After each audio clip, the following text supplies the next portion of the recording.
네, 이고은 변호사 나와 있습니다. 캄보디아에 구금된 한국인 60여 명이 우리 전세기를 타고 돌아온다는 소식인데 이게 형식이 강제 추방이죠? 네, 그렇습니다. 현재 내일 아마 한국 시간으로 8시에 도착할 것으로 예상이 되는데요. 네. 해당되는 64명의 인원들 같은 경우에는 현재 범죄 혐의와 관련된 피의자 신분으로서 우리나라에서도 이 체포영장이 발부된 사람들이 상당수 있습니다. 따라서 이들에 대해서는 현재 캄보디아 정부에서는 강제 추방 형식을 띄웠고요. 그래서 일부 인원들 같은 경우에는 자진 귀국에 대해서 거부 의사를 밝혔음에도 불구하고 이미 캄보디아 정부로부터 이 강제 추방 결정을 받았기 때문에 본인들의 의사와는 무관하게 강제 송환될 예정입니다. 그럼 이들은 최근에 신병이 확보된 게 아니라 예전부터 신병이 확보돼 있었던 그런 인원들인가요? 네, 그렇습니다. 실제적으로 우리 정부에서 캄보디아를 갔을 때 이미 캄보디아 정부에 구금되어 있던 이 한국인들이다라고 이해하시면 될 것 같은데요.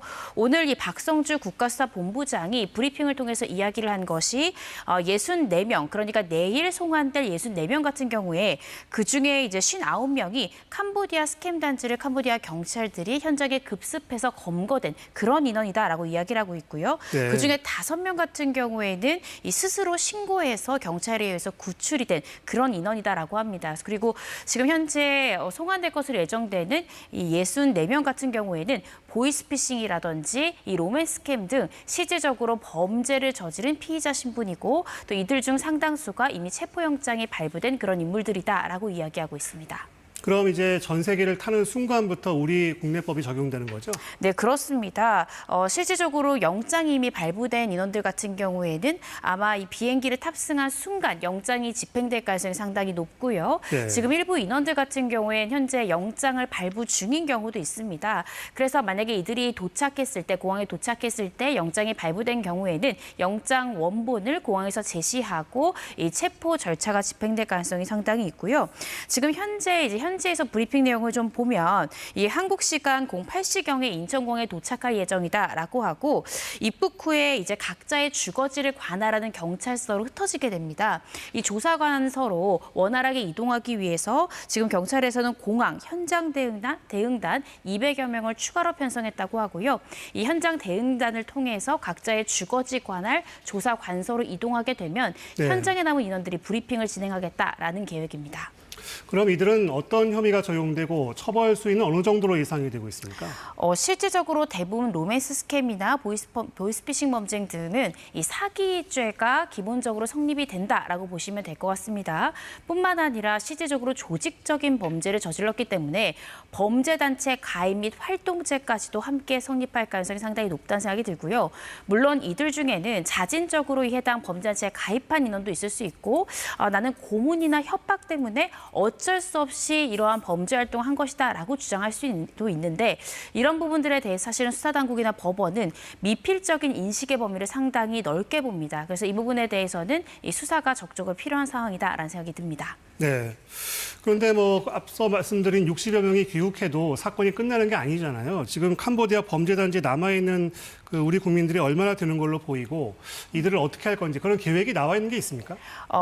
아직까지 구체적인 계획이 나와 있지는 않고요. 다만 이 위성라 국가안보실장 같은 경우에는 이미 캄보디아 스캠 단지에 사실은 다양한 국적의 인원들 20만 명 정도가 이 해당 스캠 관련한 범죄에 종사하고 있다라고 파악을 하고 있고 그중 한국인의 인원만 1,000명 이상이다라고 파악하고 있습니다. 네. 현재 파견된 국수본부장 같은 경우에도 지금 현재 경찰에서는 수시로 불식간에 계속해서 이 스캠 단지를 검거하고 있고 조사하고 있다고 했고요.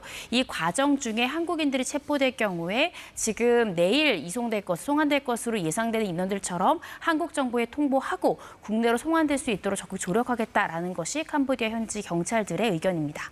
그런데 지금 상황이 녹록지 않은 것 같은 게 현지의 범죄 조직들이 단체로 도주하고 있다는 얘기도 있고 그렇습니다. 네, 그렇습니다. 실질적으로 며칠 전부터 이 밤에 일종의 큰 버스를 이용해서 이동하거나 아니면 이 범죄 조직들이 이 오토바이 등을 통해서 기다리고 또 필요한 물품들을 챙겨서 도주하고 있다라는 교민들의 진술들이 이어지고 있고요. 네. 뿐만 아니라 가까운 제3국이죠. 미얀마나 라오스, 베트남 등 제3국으로 한국인들과 함께 도주 중이다라는 이야기가 나오는 만큼 지금 파견된 우리 경찰들이 현재 있는 경찰들과 공조를 해서 빠른 수사가 적극적으로 필요한 그런 상황이다라는 생각이 듭니다. 근데 범죄 조직들이 이렇게 발빠르게 움직이는 건 정보가 새나가고 있는 건 아닐까요? 그럴 가능성은 상당히 높다는 생각이 듭니다. 실질적으로 캄보디아에 지금 이러한 스캔 범죄를 저지르는 이 단체들의 숫자만 수백여 명이 넘는다라는 이야기가 나오고 있는데 이렇게 성행할 수 있었던 것은 결국 캄보디아 당국이 이러한 스캔 범죄에 대해서 일부러 방치했던 것이 아니냐라는 의견들도 나오고 있고요. 또 네. 현재 경찰과 결탁했다라는 의견까지 나오고 있습니다. 일부 보도 내용에 따르면 실질적으로 이 스캔 범죄 단체를 운영한 이 캄보디아 고위직도 있었다라는 보도도 나오고 있는데요. 예. 그만큼 이 검거 전에 현지 캄보디아 경찰이 이런 수사 정보를 흘렸을 가능성도 있기 때문에 조금 더 빠르게 이 캄보디아에 파견된 우리 경찰들이 이 공조 수사를 빠르게 벌여야 되지 않을까라는 생각이 듭니다. 참 걱정입니다.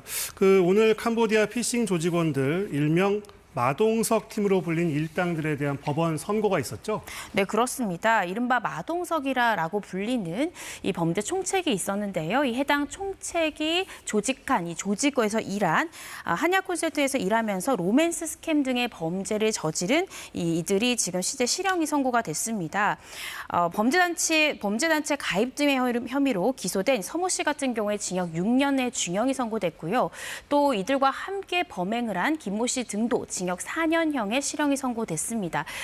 이번에 선고된 형량들을 보면 실질적으로 내일 송환될 것으로 보여진 인원들에 대해서도 대다수 실형의 선고 가능성이 상당히 높다라는 것을 알 수 있고요. 네. 3년 이상의 중형이 선고될 가능성은 또 상당히 높다라는 생각이 듭니다. 네.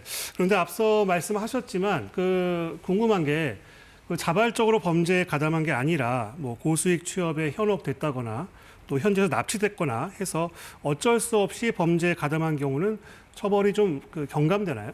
지금 말씀하신 경우가 조금 다를 것 같은데요. 고수익 아르바이트다, 고수익 취업이다라고 내가 현혹된 경우는 사실상 수사당국이나 아니면 법원에서 고수익을 미끼로 해서 불렀다라는 것 자체가 어떤 불법적인 일에 연루될 수 있다라는 것을 미필적으로 인식하고서도 가입한 것이다라고 볼 가능성이 상당히 높습니다. 네. 그것이 아니라 내가 어떤 취업 박람회를 가기 위해서 가는 줄 알았다가 납치된 경우에는 이것은 저항할 수가 없는 폭력 또는 강요된 행위로 보여질 여지가 있고요. 만약 실제로 고문이나 납치 등으로 인해서 어쩔 수 없이 범행을 하게 된 것이다라고 한다면 형법 12조가 적용이 돼서 처벌할 수가 없을 겁니다.